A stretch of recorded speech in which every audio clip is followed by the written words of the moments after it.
Morning, guys. Welcome to Coffee Chat. Wow, guys, what an absolutely fabulous start to the day. It is so mild and beautiful out here. Guys, I really encourage you. If it's all possible. Now, I get it. When we had little kids and you're just rushing to get out of the house, this one needs dressed, that one needs fed, got to go to daycare, get ourselves in our separate cars, and woof, woof, off we go in the busyness of life. But if you could try to just get up that little bit earlier and give yourself at least 10, 15 minutes of solitude, boy, what a difference it'll make in the beginning of your day. I kid you not, it's made worlds of difference for Judy and I, I'll tell you, to have that quiet time. You know, she gets up a little earlier than I do, and she'll be out there, reading her book or doing whatever she does. And then, of course, I come out, just kind of relax out here and do these coffee chats with you. So anyway, guys, look at the steam coming off my cup there. Little crisp out here this morning, but boy, how nice. Wow. Now, guys, two articles I'm reading today. And one of them's talking about how we're on borrowed time here in the U.S. due to the debt market. And the amount of it that is out there is truly insane. And guys, we are now closer than ever. I genuinely believe it. We are closer than ever to when they absolutely have to move us over into a new system and globally. Because look, we are at the point where this fiat system has absolutely reached its practical cataclysmic collapse. But before then, it's kind of like a balloon at a birthday party. You blow it up, blow it up, blow it up, and eventually it gets bigger and bigger and bigger. And it just stretches out to those levels that you thought, I didn't even think it would get this big. And then all of a sudden, boom, off she goes. That's what it's like. I think they're going to blow this thing up just ridiculous in this next year and in 2024 and 2025. And I think that we'll probably see these markets just go on a tear like nobody has even imagined. But guys, after that, and when that bubble bursts, I think it's going to be the most cataclysmic crash in literally world history. What's about to come. And it's after that, remember the whole phoenix rising from the ashes? It's after that that we're going to see them transition us into this system. Now, they've got all the groundwork in place, don't they? They've changed how the LIBOR and so forth for the interest rates daily, how those are calculated. They got the ISO 222 messaging standards for how the bank, if you want to be a part of this financial institution, and get this, guys, that timeline is 2025 for everyone to be in compliance. Then, of course, you got all the central bank digital currencies going on and everything like that. You got the BIS working with Ripple right now, right, to solve the interoperability problem. And what just happened with Enbridge there? Guys, I'm telling you, all these things are lining up. And look, all these people that, are looking like, they're competitors and adversaries and this and that. My guess is they're all going to be joining hands, and singing Kumbaya when they bring into their new system. I'm talking about Swift and Ripple and, all these other ones that are supposedly competitors. It reminds me of when I was a kid. My dad used to take us to, the wrestling down in where we lived in Edmonton there. It was really quite amazing. And, it was called Stampede Wrestling.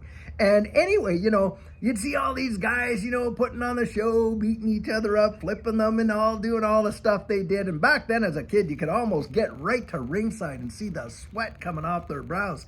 Needless to say, as kids, we'd all love to hang around, and try to get their autographs and all this kind of stuff and get our dad to buy us the pictures of our favorite wrestler. And hopefully we catch them on the way out and they would sign it. Well, lo and behold, did not all these guys just march right on the same bus traveling to the next town? All these guys that were literally out to just, murder one another in the ring. And they're patting each other's backs, getting on the same bus.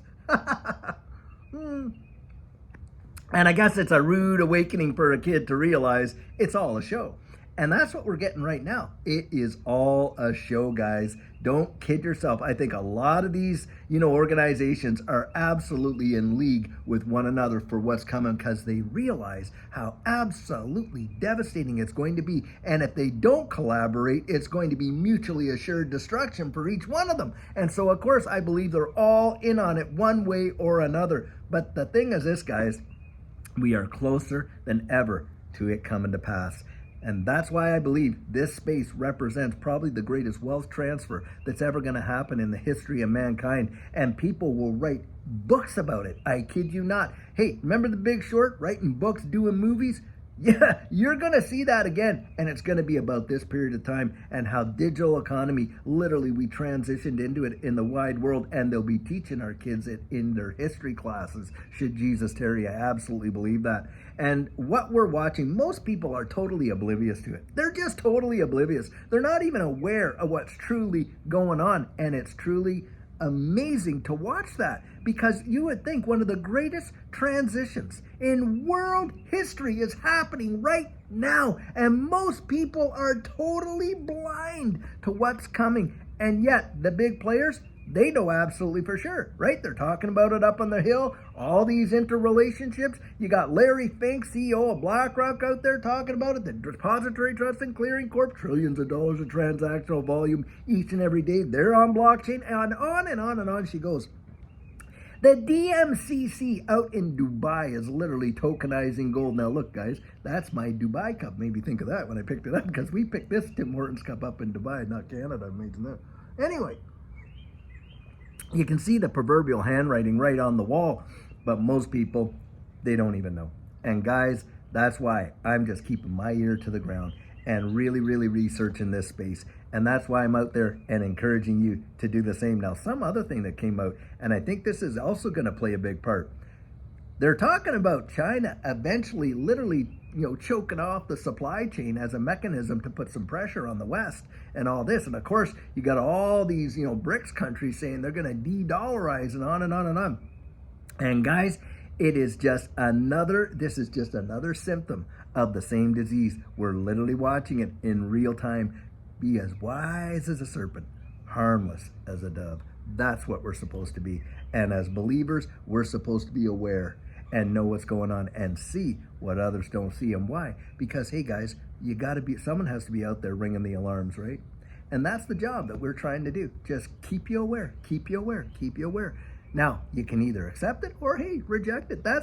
Hey, you can't shoot the messenger, right? Because he's just delivering the message. He's not the one perpetrating the news, right? He's not creating it. He's just delivering it. And guys, that's how I kind of look at it. Look, sometimes we're the bearer of absolutely fabulous news, and sometimes we're the bearer of bad news. But the fact is, don't you want to have the opportunity to make those decisions for yourself rather than having the Fifth Estate over here make those decisions for you? That's why I'm out there encouraging you. Really, really look into it. Research it for yourself. I'll tell you what. Well, guys, I sure hope you're having an amazing, fantastic, wonderful day. And until later on, when we have a truly wonderful and hopefully amazing video for you, have a great one and take care.